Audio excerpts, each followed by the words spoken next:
Employers obligation under the employees compensation act 1923। अब इसमें अभी तक हमने एम्प्लॉय की ऑब्लिगेशन देखी, that the person who sustain the injury during the course of employment. अब आते हैं एम्प्लॉयर्स की क्या ड्यूटी है, उसके कौन से ऑब्लिगेशन है। एम्प्लॉय का हमने देखा कि उसको नोटिस देनी पड़ती है, मेडिकल प्रैक्टिशनर की सर्टिफिकेट होती है, बराबर, और टाइम टू टाइम अपना मेडिकल एग्जामिनेशन देना पड़ता है अगर उसको 50% एडवांस मिल रहा हो। इंजरी सस्टेन की, कंपेंसेशन 50% शुरू हो गया। ओके, तो वहां पर उसको कंपलसरी होता है कि उसको अपने आप को वहां दैट जो मेडिकल प्रैक्टिशनर है एम्प्लॉयर का, उसके सामने अपना मेडिकल एग्जामिनेशन उसको करवाना पड़ेगा। This is the compulsory one, right. क्यों? क्योंकि आप एडवांस कंपेंसेशन ले रहे हैं, वो घर बैठ के आपको पेमेंट दे रहा है, तो इसका मतलब आपको भी वो सारी चीजें उसके लिए करनी पड़ेंगी। ठीक है, अब यहाँ पे आते हैं एम्प्लॉयर्स लाइबिलिटी। एम्प्लॉयर्स के ऊपर क्या क्या लाइबिलिटीज आती हैं। ओके, तो सबसे पहले आता है section 10 subsection A, that statement regarding the fatal accident. जो भी एक्सीडेंट हुए हैं जिससे उस एम्प्लॉय की डेथ हो गई है, फैटल इंजरी इसी को आप बोलते हैं, जिसमें किसी इंसान की डेथ हो जाए। ओके, तो section 10 subsection A deals with the power to require the employer's statement regarding the fatal accident. Reason क्या होता है? क्योंकि जितने भी ये कंपेंसेशन बनते हैं, ये देने के लिए लायबल कौन है? एम्प्लॉयर है। तो उसका स्टेटमेंट जानना भी कंपलसरी होता है। रीजन, वो ये समझा सकता है, वो ये एक्सप्लेनेशन दे सकता है कि क्या ये जो एक्सीडेंट हुआ, क्या ये उसकी गलती है या एम्प्लॉय की गलती है। उसको जो मैंने आप लोगों को कल भी बताया था कि रूल ऑफ नेचुरल जस्टिस यही कहता है कि let the other side also speak, let the other side also be here. वही चीज यहाँ पर भी अप्लाई होती है कि अगर इंजरी सस्टेन हुई during the course of business, during the course of employment, अब ऐसे कंडीशन में इंजरी तो सस्टेन हुई, लेकिन अब उस इंजरी से मान लेते हैं that injury what resulted into amount of death, employee की डेथ हो गई, कंपेंसेशन देना है। कंपेंसेशन के लिए liable vicarious liability, master is liable for a act of servant. यहाँ तो डेथ हो गई है, तो उसके लिए भी, क्योंकि that workman is performing their work for the beneficial use of employer only.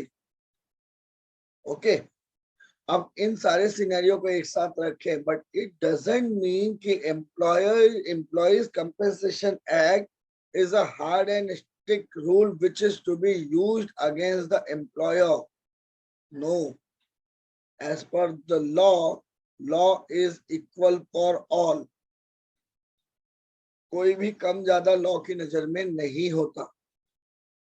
ठीक है, वही चीज यहाँ पे भी अप्लाई होती है कि yes, employer is liable, but if the fault of an employer is found during the inquiry or after the inquiry, then and only then employer is liable, otherwise नहीं। ओके, तो अब यहाँ पर उस एम्प्लॉयर का स्टेटमेंट लेना जरूरी है। जो इंजरी हुई है, फैटल इंजरी, उसके बारे में स्टेटमेंट लेना जरूरी है कि जो इंजरी आपने सस्टेन की, क्या वो सही है, जो आपके एम्प्लॉय को लगी उसके बारे में आपको क्या कहना। आई बात समझ में? तो यहाँ पर ये उनका स्टेटमेंट लेना इंपॉर्टेंट क्यों होता है? Because he is the one who is other party to the employers or employee dispute if the any matter arose regarding the same. Okay, तो यहाँ पर उनका स्टेटमेंट जरूरी है. This section applies only to the fatal accident. ये section जहां पे statement लेना जरूरी है, ये किसमें है? जिसमें फैटल इंजरी होती है, मीन्स डेथ हो जाती है एम्प्लॉइज की, वहां पर ये सेक्शन एप्लीकेबल होता है. It imposes on an obligation on an employer to provide a commissioner with the statement regarding the accident that have caused the death of the employee out of and in course of such workman's employment. ये फिर से वही चीज आएगी कि वो liable है, लेकिन लायबल के लिए उसके लिए कौन सी चीज अवेलेबल होनी चाहिए? जब वो उसके काम के लिए लगा हुआ है, उसके काम के समय उसको इंजरी हुई, तो वो लायबल, अदरवाइज नहीं. तो सेम चीज एप्लीकेशन यहाँ पर भी है, बट सेक्शन 10A अप्लाई तभी होता है जब उसका एम्प्लॉय जिसका एक्सीडेंट हुआ हो, during the course of business हुआ हो, और that accident amount to cause a death of a employee. इन कंडीशन में अब वो लायबल है टू पे कंपेंसेशन, और ऐसे में उसको कमिश्नर के सामने अपना स्टेटमेंट देना होता है. Okay, the requirement of this subsection when a commissioner receives an information from any source that employee has died in a consequences of accident arising out of and in course of his employment, the commissioner may send a notice to the employer requiring him to provide the details mentioned in the subsection. जैसे कल हमने देखा था कि अगर accident होता है तो एम्प्लॉय या उसके जो डिपेंडेंट हैं उनको एक नोटिस भेजनी पड़ती है regarding the accident with in the 2 years. लंबा चौड़ा time, right? With in the 2 years उसको ये एप्लीकेशन भेजनी पड़ती, ठीक है. और दूसरी चीज, नोटिस बुक आपको अवेलेबल होती है. ओके, और जब नोटिस बुक अवेलेबल है देन तो काम ही खत्म. ओके, तो जितना भी वहां पर आपके एक्सीडेंट से रिलेटेड जो भी चीजें हो रही हैं, वो आपके लिए कहीं ना कहीं उस कमिश्नर को जब पता चलता है तो वो कमिश्नर उसकी चेकिंग करता है और तुरंत के तुरंत वो एक नोटिस इशू करता है एम्प्लॉयर को. विच एम्प्लॉयर? जिसके सामने ये इंजरी हुई थी, जिसको ये इंजरी एम्प्लॉय को हुई थी, जिसके कोर्स ऑफ एम्प्लॉयमेंट, उसके एम्प्लॉयर को वो नोटिस भेजता है. और नोटिस आने के बाद एम्प्लॉयर को अपना स्टेटमेंट, अपना रिप्लाई सबमिट करना पड़ता है. Before whom? Before such concern labour commissioner. Okay, the requirement of this subsection are: notice should be sent by the registered post to the employee's employer, RPAD, registered post with acknowledgement due, advocates or legal fraternity RPAD का ही use करती है. Reason ये होता है कि ये ऐसी post होती है, गवर्नमेंट की होती है, लेकिन जब ये एनवलप आपके पास आता है तो वो आपसे सिग्नेचर कराता है. नॉर्मल चिट्ठी आती है, पोस्टमैन आया फेंक के चला गया, तो उसका कोई प्रूफ नहीं कि वेदर इट डिलीवर्ड और नॉट, बराबर. और आपको सफिशिएंट डिलीवरी दिखानी है, उसके लिए हम यूज करते हैं RPAD, registered post with acknowledgement due. लिख लीजिए, आप भी अपने सारी लीगल नोटिसेस इन्हीं से भेजते हैं, क्योंकि कई बार हायर अथॉरिटीज में, अपेक्स कोर्ट और हायर कोर्ट में आपकी कुरियर वाली स्लिप कई बार एडमिसिबल नहीं होती. देयर इज एक्चुअल में no any written provision, but admissibility किसकी मानी जाती है? जो गवर्नमेंट ऑफ इंडिया की पोस्ट होती है, पोस्टल डिपार्टमेंट जो यूज करता है। तो RPAD is the one of the reliable sources. Court भी आपको जितने नोटिस भेजता है सब आरपीएडी के थ्रू ही भेजता है, या तो डायरेक्ट भेजेगा। तो जो कोर्ट के पोस्टमैन होते हैं उनको बेलिफ कहा जाता है, bailiff, BAILIF, bailiff. Okay, general term में उनको हम भाव साहब बोलते हैं, ठीक है। तो ये बेलिफ अगर लोकल उसमें है तो ये बेलिफ भाई साहब अपना झोला उठाते हैं और आपके यहाँ डिलीवरी देके चले जाते हैं। बट अगर आउट ऑफ द जुरिडिक्शन है, दूर है, तो ये आरपीएडी के थ्रू किया जाता है। या फिर अगर आप ऐसे वकील बनना चाहते हैं जो डेट पे पैसे नहीं लेता, हर डेट वाला मीटर अगर आपके पास नहीं है, ठीक है, तो ऐसे में आपको ये केसेस जल्दी निपटाने होते हैं। तो आप कोर्ट में सिंपल एप्लीकेशन करके ये आरपीएडी के लिए अपने आप ही आप अप्लाई कर सकते हैं, और वो सारी नोटिस समन वो आप खुद पोस्ट करते हैं। तो देयर आर प्रोविजंस, ये आपको बुक में लिखा हुआ नहीं होगा। जब आप प्रैक्टिस चालू करेंगे तो ये अपने आप आपको चीजें समझ में आने लगेंगी, ठीक है। चलिए, तो यहाँ पे भी जब लेबर कमिश्नर को इंफॉर्मेशन मिलेगी कि एक्सीडेंट हुआ उनके यहाँ पर, और एक्सीडेंट होने की वजह से किसी एम्प्लॉय की डेथ हो गई है, ऐसे में ये लेबर कमिश्नर भी, क्योंकि कंस्ट्रक्टिव नोटिस उसको भी भेजना है, सामने वाले को पता चलना चाहिए। कंस्ट्रक्टिव नोटिस के लिए सामने वाले को नोटिस मिली या नहीं मिली, ये आप कैसे पता करेंगे? जैसे व्हाट्सएप आप यूज करते हैं, डिलीवर हुआ नहीं हुआ वो ब्लू टिक आ जाता है, बराबर। बट व्हाट्सएप में एक सेटिंग ये भी है कि जहां पे ब्लू टिक नहीं भी शो करे, ये आप सेटिंग कर सकते हैं। तो अब सामने वाला पढ़ भी रहा है और आपको मालूम भी नहीं है, आप हैरान है। इसके लिए ये सारी चीजों का यूज किया जाता है। आप शाने तो कोर्ट डेट शान, कोर्ट को आप मिसलीड नहीं कर सकते, ठीक है।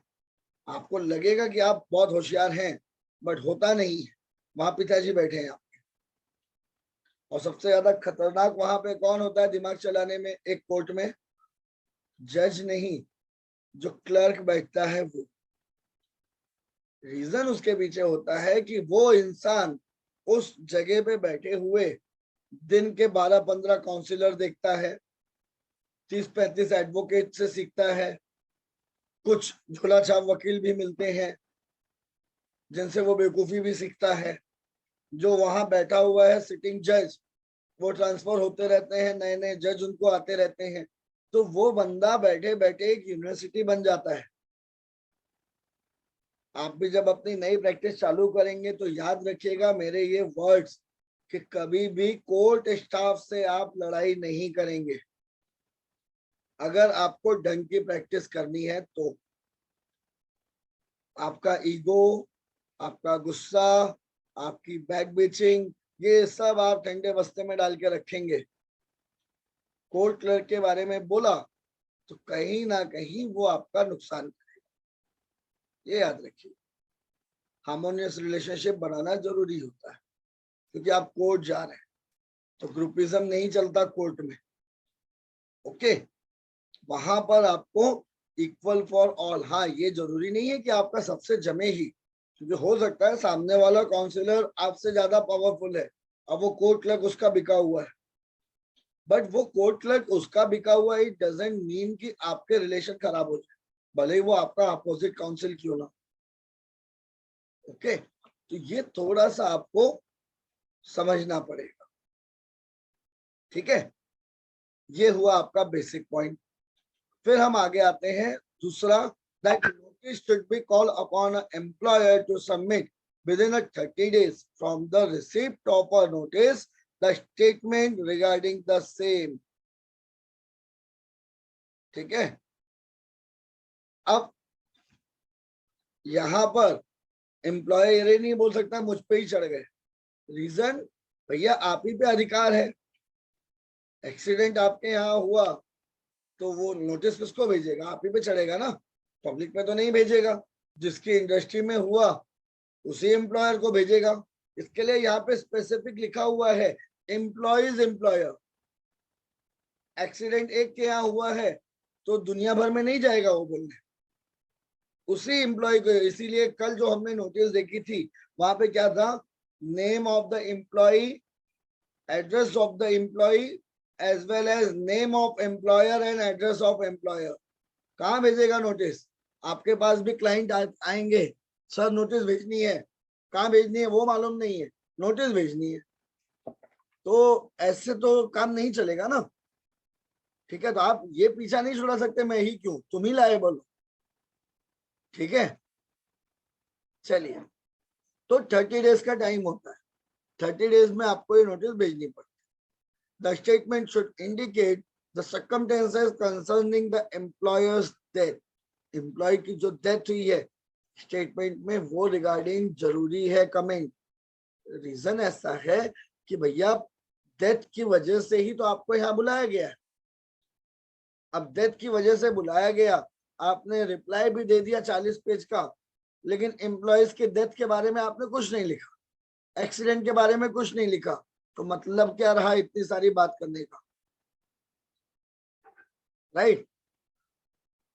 तो अब वहां पर अगर लेबर कमिश्नर एक तरफा डिसीजन दे दे तो आप बोलोगे साइड ले लिए, तो साइड लेना नहीं बोलते हैं उसको।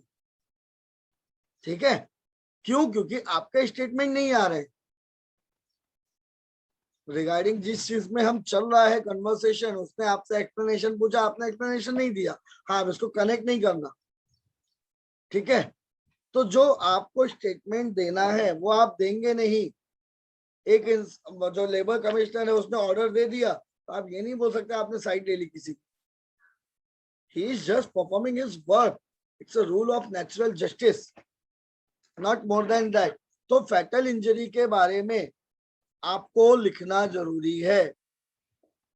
अगर आप नहीं लिखेंगे तो फिर आपका स्टेटमेंट का मतलब उस लेबर कमिश्नर के सामने कुछ नहीं रहेगा, भले ही आपने कितनी अच्छी ड्राफ्टिंग क्यों ना की हो। वो आपसे 3 इडियट वाला डायलॉग ही मारेगा कि भैया कहना क्या चाहते हो। ठीक है, और दूसरी चीज, whether in the employer's opinion the employer is or is not liable to deposit the compensation on account of death। अगर ये एक्सीडेंट या death due to the negligence of that disease हुआ होगा, राइट, उसके लिए एम्प्लॉयर क्यों देगा? Employer तो उन्हीं चीजों के लिए लायबल है जो वो खुद करे। राइट, अब जैसे एम्प्लॉयर की कंपनी में उसकी इंडस्ट्री में एक्सीडेंट हुआ ही नहीं, एम्प्लॉयर के यहाँ वो मजदूर काम करता था पैकिंग का, ठीक है, गुड्स पैक करने का, और डेथ हुई है हैवी आयरन रॉड गिरने से, जिसका उसकी इंडस्ट्री में कहीं नामो निशान नहीं है। ऐसे कोई इंजरी अगर लगती है तो उसके लिए एम्प्लॉयर क्यों पे करेगा? राइट। लेकिन कुछ एम्प्लॉयर होते हैं जिनको ये पता है कि इंक्वायरी कमीशन और कोर्ट कमीशन में फंसेंगे तो लंबा मैटर खिंचता है। अगर वाकई एक्सीडेंट उनके यहाँ हुआ है, ठीक है, तो ऐसे में वो एडवांस जो हमने कल परसों प्रोविजन देखा था 50% कंपेंसेशन का, वो कर देगा। ओके, तो यहाँ पर अब आपको उससे वो डिस्कशन करना पड़ता है, सेटिंग लगाइए, बात करिए, वो अपनी जगह होता है, बट जाहिर है वो मजदूरों के सामने नहीं करेंगे। हाई लेवल बातें होती है तो वो अकेले में ही की जाती है, बाकी लोग कॉमन मजदूर हैं, इनके सामने आप इनको एम्प्लॉयर सोचे कि वो दर्जा दें तो वो दर्जा नहीं हो सकता उनका, वो कॉमन से एक मामूली लोग होते हैं। ठीक है, तो जो उस कैबिन के अंदर उनकी बात चल रही है एम्प्लॉयर और लेबर की, दैट एम्प्लॉयर और कमिश्नर की, वो मजदूरों के सामने नहीं होती। एम्प्लॉयर की बात समझनी चाहिए, ठीक है, कि मजदूरों को इतना भाव नहीं दिया जाएगा, क्योंकि डिस्कशन करते समय, डिस्कशन जब आप करते हैं तो एक लेवल होता है हर एक इंसान, टू अंडरस्टैंड और टू बार्गेन। हर एक आदमी से आप अभी आपसे आप भाजी लेने जाते हैं, सब्जी लेने, तो वहां बार्गेनिंग करते हैं, बराबर। लेकिन अगर सिग्नल पे भिखारी आता है, भाई 10 रुपया दे, तो आप बोलेंगे 5 रुपया लेगा क्या? बार्गेनिंग करते हैं क्या? अब इसमें अगर वो सब्जी वाला बोले कि नहीं नहीं आप इससे भी बार्गेनिंग करिए, तो सब्जी वाला बेवकूफ है, वो भिखारी है, तो भिखारियों के सामने हर चीज नहीं लाई जाती। ओके, तो डोंट कंपेयर। एम्प्लॉयर का लेवल ऊंचा होता है, ओके। लेकिन जब प्रोसीडिंग चलती है, भले ही वो कितना भी फेवर में हो, पर वहां पे उसको शो करना पड़ता है, yes I am equal for you all, I am ready to hear you all. तो कमिश्नर की लेवल को समझिए, और एम्प्लॉयर को अपनी लेवल समझनी चाहिए। भले ही वहां पर पब्लिकली कुछ हो रहा है, जैसे अब मैं प्रोफेसर हूं, आप दो लोगों के बीच में लड़ाई हो गई, ठीक है, मान लेते हैं कपिल की और दैट हमारे गरिमा मैडम की लड़ाई हो गई, खूब एक दूसरे का मतलब कान वान बाल वाल पकड़ के दोनों ने एक दूसरे को पीट दिया।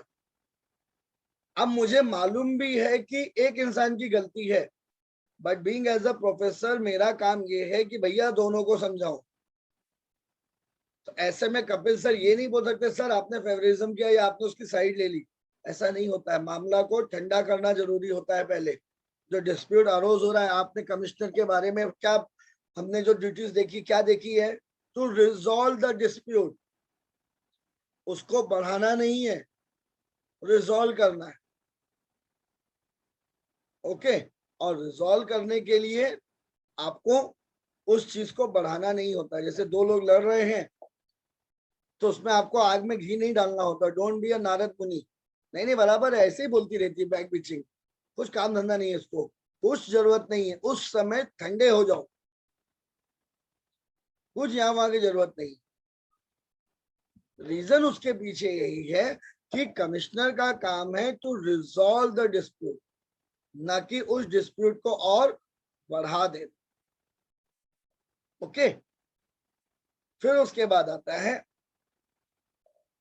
according to the statement of object and reasons of the act, the provision of section 10A are intended to ensure that in as many as cases as possible, fatal accident brought to the commissioner notice so that the employers admit the liability compensation is promptly deposited, and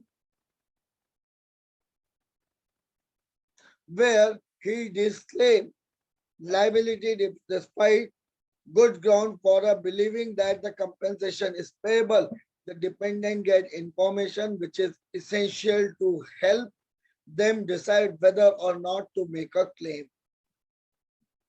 employer ने reply दे दिया कि sir इसको जो injury हुई है, yes मेरी industry में हुई है, मेरी मशीन से इसको लगी, दैट मीट कटिंग मशीन है ढेर सारी, या फिर ग्रास कटने के बाद जो उसका बस्ता है उसको पैकिंग की मशीन है, तो वहां पे छोटे छोटे पार्ट में पीसेस में वो ग्रास कटती है और पैक होके बंडल सा बाहर आता है, बंदा खुद उसमें चला गया, कट होके पीस में बाहर आया, मशीन के अंदर चला गया, राइट। ऐसी इंजरीज भी होती हैं, लेकिन भाई साहब सोमरस पान किए हुए थे, that means he is under the position of drink, और हैवी ड्रिंक। ऐसा नहीं कि 4 बियर मंगा लिया और 10 लोग टूट पड़े, चिरकुट वाली नहीं, और उसमें बताया आज हमारी पार्टी हो रही है, उसको भिखारी बनती बोलते हैं, चिरकुट गिरी, और कुछ बेशरम उसको पोस्ट भी करते हैं,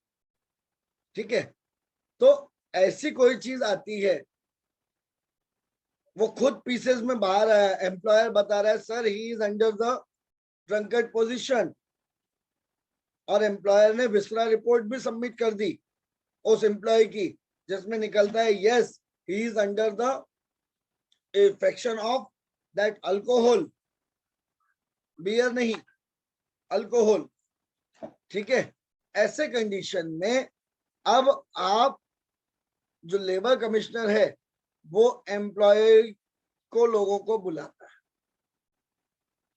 और बताता है भैया आप जो मांग रहे हैं ये गलत है, रीजन यहाँ पर आपके बंदे की गलती हुई है, उल्टा वो आपसे मांग लेगा कंपेंसेशन, क्योंकि आपकी वजह से उसका पूरा माल खराब हो गया। ठीक है। विसरा रिपोर्ट ये होती है जो आपके मरने के बाद दो तरीके से आपके बॉडी की चेकिंग की जाती है। फर्स्ट होती है जो प्राइमा फेसी रिपोर्ट है, वो है आपकी पोस्टमार्टम रिपोर्ट, जिसमें कॉजेज ऑफ डेथ देखे जाते हैं प्राइमा फेसी। और दूसरी कहलाती है viscera report, VISRA, not W, VISRA। Viscera report में आपके बॉडी पार्ट्स थोड़े से निकाल लिए जाते हैं और उनकी टेस्टिंग होती है, जिससे कॉजेशन ऑफ डेथ पता चलता है। एक साल पहले ही आपके एक फेमस एक्टर के साथ ये हुआ था, सुशांत सिंह राजपूत के साथ। वहां पे भी विसरा सैंपल से ही पता चला था कि डेथ कैसे होती। ओके, तो ये आपके सारे इंपॉर्टेंट कॉन्सेप्ट। और फिर वो एम्प्लॉय बताता है, एम्प्लॉय को वो कमिश्नर बताता है या उसके डिपेंडेंट को बताता है कि ऐसी कोई चीज आप कंपेंसेशन डिमांड ना करें, क्योंकि वो आपको देगा ही नहीं। ठीक है। पोस्टमार्टम रिपोर्ट, जिसमें डेथ के बाद प्राइमा फेसी आपके इंजरीज और कॉज ऑफ डेथ बताया जाता है। However viscera report, viscera is that report which is find out from the body parts। आपकी डेथ होती है, आपका लास्ट सेरेमनी जो करना है वो कर लेंगे, लेकिन आपके कुछ बॉडी पार्ट अलग कर लिए जाते हैं, सैंपल। हाँ, ये नहीं कि पूरा बॉडी का पार्ट निकाल के अलग रख लिया, सैंपल लिया जाता है। अब आप मर ही गए हैं तो आपके लंग का थोड़ा पार्ट अगर मैंने कट कर लिया तो इट्स नो यूज, कोई फर्क नहीं पड़ने वाला, लेकिन विसरा के लिए वो यूजफुल होता है। Got my point? इसको आप बोलते हैं विसरा रिपोर्ट। ठीक है, ये दो तरीके से आपके डेथ निकाले, और विसरा रिपोर्ट थोड़ा सा एक आपका रिलायबल सोर्स माना जाता है। ओके, तो इसको आपके स्पेलिंग है विसरा रिपोर्ट की, VISCERA, VISCERA। इसके बारे में आपको पहले ही ढूंढ लेना चाहिए था। सुशांत सिंह का इतना ज्यादा टेंशन चला था तो उस समय तो विसरा रिपोर्ट लगे हुए थे लोग, राइट। तो इस तरह से निकाली जाती है, जिसमें कॉज ऑफ डेथ, देखिए जो भी एक्सीडेंटल डेथ होती है या सस्पिशियस डेथ होती है, उसमें विसरा रिपोर्ट जरूरी होती है। ओके, मतलब अगर आप नॉर्मल घर में बैठे बैठे मर गए तो कोई इश्यू नहीं, लेकिन आपकी डेथ सस्पिशियस पोजीशन में हो, ऐसे में विसरा सैंपल आपके निकाल के रख लिए जाते हैं।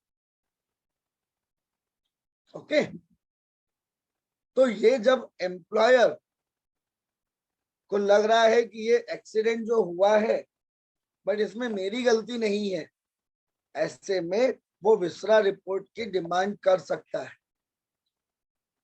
जो सर्टिफाइड मेडिकल प्रैक्टिशनर है। ठीक है, क्योंकि वो भी गवर्नमेंट के ही होते हैं। ऐसे कंडीशन में अब अगर वो एम्प्लॉयर सबमिट कर दे विद द रिपोर्ट अपना स्टेटमेंट, इसकी जो डेथ हुई है इसमें मेरा कोई लेना देना नहीं, मेरी कंपनी का कोई लेना देना नहीं, ऐसे में कमिश्नर अगर सेटिस्फाइड होता है तो बुला के समझा देता है कि भाई इस काम में तुम्हारा कुछ होने वाला नहीं है। लेकिन इसी को आप दूसरे सेंस में ले लीजिए, अगर एम्प्लॉयर को लगता है कि यस मेरी कंपनी में डेथ हुई है, मजदूर की कोई गलती नहीं थी, ऐसे कंडीशन में वो डिपॉजिट कर देता है some amount of compensation. Okay, और उसके बाद वो आगे इसकी चीजें कंटिन्यू होती हैं, जो कंपेंसेशन पार्ट हमने देखा। ठीक है, इस तरह से आपका स्टेटमेंट होता है। अब आता है employers opinion on his liability. अभी हमने देखा कि कैसे नोटिस के बाद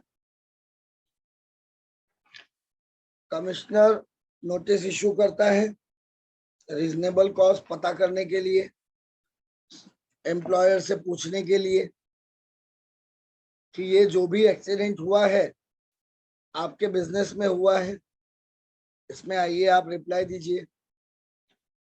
आप रिप्लाई देते हैं, आप दो ही रिप्लाई आएगा, either you accept and deposit the compensation lump sum amount of 50% or you deny with your supplementary document। ये दोनों कंडीशन हो सकती है। ओके, तो लायबिलिटी तो उसकी बनती है। अब लायबिलिटी को लेकर एम्प्लॉयर अपनी क्या ओपिनियन दे रहा है, this is playing an vital role. So if employer feels that he is liable to deposit compensation, he must make a deposit within the 30 days from the date of service of a notice to him। 30 days के अंदर अंदर वो deposit कर देता है कि yes मेरी गलती हुई थी, मीन्स मेरे इंडस्ट्री में जो एक्सीडेंट हुआ है I am accepting and I am ready to पे।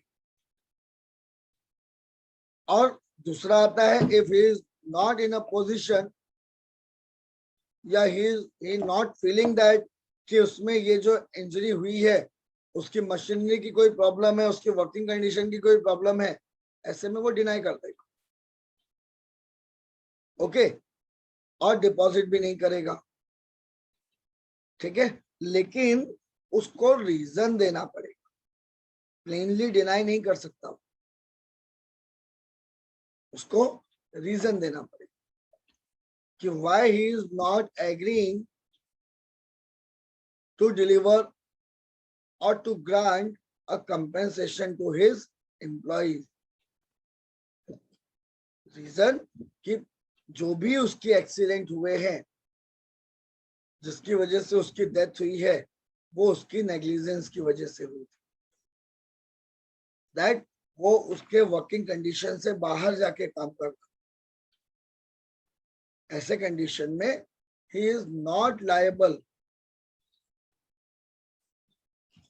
to give a single penny to his deceased employee। So when an employer disclaims the liability to deposit the compensation, the commissioner may make such inquiry as he thinks fit to determine whether the employer was entitled to disclaim liability and may thereupon। अब अगर disclaim कर दिया लेकिन commissioner को लगता है कि नहीं, पूरी तरह से कमिश्नर भी सेटिस्फाइड नहीं है, तो अब कमिश्नर अपनी इंक्वायरी करे कि कौन सच बोल रहा, एम्प्लॉयर या एम्प्लॉय। ओके, यहां पे ये आपका पॉइंट बैक था कि सच कौन बोल रहा है, ये डिटरमाइन करना भी इंपॉर्टेंट पॉइंट है। ठीक है, तो यहां पे देखा जाता है एम्प्लॉयर सच बोल रहा है या एम्प्लॉय सच, मीन्स उसके डिपेंडेंट। फैटल इंजरी है तो जाहिर है एम्प्लॉय तो होगा नहीं, अगर एम्प्लॉय खुद बोलने आ गया तो पूरा ऑफिस खाली हो जाएगा।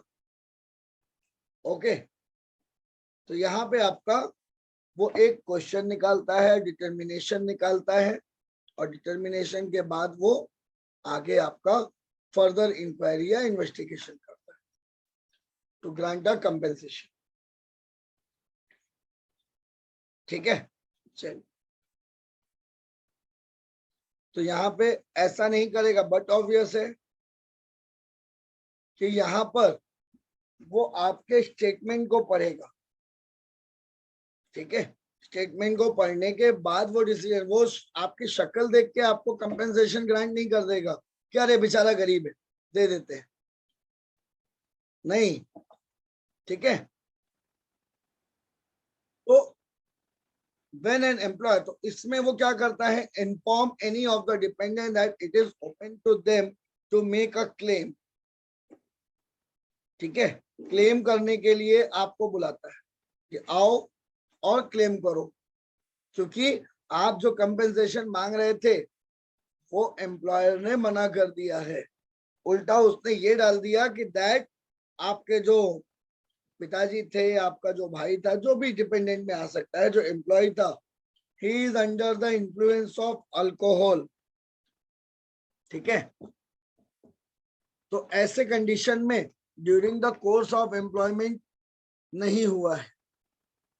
ठीक है, during the course of employment होगा तो यस एम्प्लॉयर लायबल है, एम्प्लॉयर आपको और कोई चीज बताएगा। लेकिन अब आप खुद ही इनवाइट करेंगे तो भैया उसके लिए फिर या तो होशियारी ना दिखाइए, और होशियारी दिखाइए तो उसको झेलिए। ठीक है, कि एम्प्लॉयर मना कर रहा है कि भाई ये तेरे बस की नहीं है, नहीं नहीं सर हो जाएगा, उल्टा आप और उकसा रहे हैं, S I am ready, I am prepared, फिर कोई इंजरी हो गई तो उसके लिए एम्प्लॉयर लायबल नहीं है। ठीक है, एम्प्लॉयर आपको सिंपैथी दे सकता है लेकिन खुद वो काम नहीं करवाएगा, सोचना भी नहीं। ठीक है, लेकिन जो कोर्स ऑफ बिजनेस है अब वो तो उसमें तो थोड़ा बहुत तो चलता ही है। ठीक है, सो ऐसे में वो डिपेंडेंट्स को बताता है कि एम्प्लॉयर ने आपकी लायबिलिटी को डिसमिस कर दिया है, अपनी लायबिलिटी से वो मना कर रहा है, he is not ready to pay. ठीक है, तो डिसएग्रीमेंट होता है तो वहां पर ये आपके फिर आता है जहां पे इन्वेस्टिगेशन करता है एम्प्लॉयर और दैट कमिश्नर और उसका वो रिजल्ट निकालता है। ओके, इस तरीके से आपका ये इंक्वायरी शुरू होती है। ठीक है, अब आते हैं दूसरी चीज आपकी, report of a fatal accident and serious bodily injury. Okay, अभी तक आप पढ़ रहे थे डेथ, अब आते हैं बॉडी इंजरी। बगैर ग्लव्स पहने या बगैर कोई चीज यूज किए, अब लेथ मशीन होती है, वहां पर जब आप लेथ मशीन आप जानते होंगे, लोहा जो काटा जाता है मशीन से, तो वहां पर ऑइंटमेंट और उनके सॉल्यूशन यूज किए जाते हैं। ठीक है, बगैर उनके यूज किया तो डेफिनेटली डैमेज करेगा। लेकिन जो मशीन ऑपरेट कर रहा है, एम्प्लॉय बोलता है नहीं नहीं करते हैं, तो यहाँ पे जो डैमेज हो रहा है वो एम्प्लॉय के उकसाने पे हुआ। एम्प्लॉयर तो बेचारा अनजान है, उसको नहीं पता। ठीक है, वो आपके कहने पे, आपके उकसावे पे उसने कर दिया, इंड्यूसमेंट आपने किया, और फिर इंजरी सस्टेन हो जाए तो उसके लिए एम्प्लॉयर लायबल है? नहीं हो सकता। रीजन, आपने उठाने की कोशिश की थी।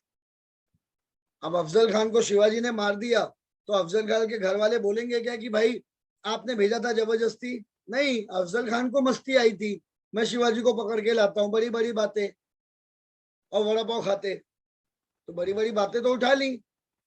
वही चीज यहां पर है, आपके थ्रू ये सारी चीजें चली तो उसके लिए एम्प्लॉयर लायबल क्यों होगा? राइट, चलिए, तो when a notice is required to be given to any authority, अब ये फैटल इंजरी नहीं है, अब यहाँ पे बॉडीली इंजरी है, जहां पे वो इंसान जिंदा है, फैटल में तो मर गया। अब यहाँ पे 10B में आ रहे हैं, तो please don't mix while reading और while प्रिपेयरिंग। फैटल इंजरी खत्म हो गई, अब यहाँ पे ये इंजरी जो बॉडीली इंजरी है जो आपको डिसेबलमेंट देती है, 4 टाइप के, total disablement, partial disablement, temporary disablement, partial temporary disablement या पार्शियल टोटल डिसेबलमेंट। ये 4 तरीके के डिसेबलमेंट होते हैं आपके, राइट।